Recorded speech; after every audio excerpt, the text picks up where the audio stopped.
Olá, sou Patrícia Cardoso, bióloga e professora de ciências. Você já pensou de que são feitas todas as coisas? De tudo que está à nossa volta?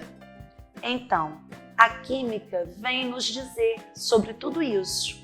Hoje o tema da nossa aula será átomos e elementos químicos. Vamos lá? Então vamos entender do que são feitas as coisas, de tudo que está à nossa volta? Hoje o tema da nossa aula será átomos e elementos químicos. Qual a diferença entre átomos e elementos químicos? Antes da gente entender a diferença, vamos pensar num conceito de menor unidade. Como assim? Se pensarmos numa casa, por exemplo, qual é o conceito de menor unidade da casa? São os tijolos. A partir dessas pequenas estruturas, dessas menores unidades, formamos uma casa.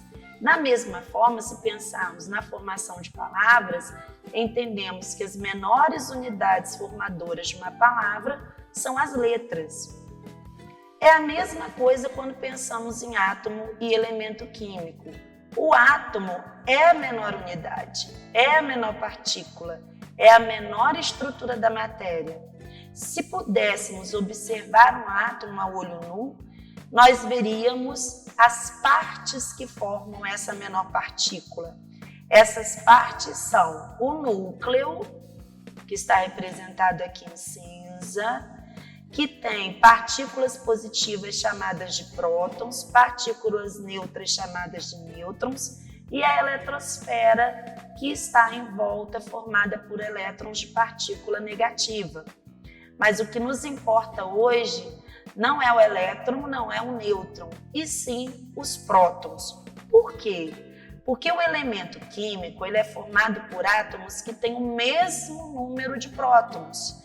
Então, quando a gente vê a água ou o açúcar, a gente observa que essas substâncias são formadas por diferentes átomos de diferentes elementos químicos. Nós temos o hidrogênio, elemento químico formado por átomos de hidrogênio. Nós temos o oxigênio, elemento químico formado por átomos de oxigênio. No açúcar, nós temos os elementos químicos carbono, hidrogênio e oxigênio. Para sabermos mais sobre esses elementos químicos, nós vamos estudar futuramente, na nossa próxima aula, a tabela periódica, que agrupa todos os elementos químicos conhecidos na natureza e suas características. Agora, hora de exercitar. Prestou atenção em tudo que conversamos? Então me responda. O que é um átomo? Se você prestou atenção, é a menor estrutura da matéria. Mas o que é um elemento químico? É um conjunto de átomos, só que todos têm que ter o mesmo número de prótons, partículas positivas. Mas o que é um próton? É exatamente o que eu acabei de dizer, partículas de carga positiva encontradas no núcleo do átomo. E aí, gostou da nossa aula de hoje?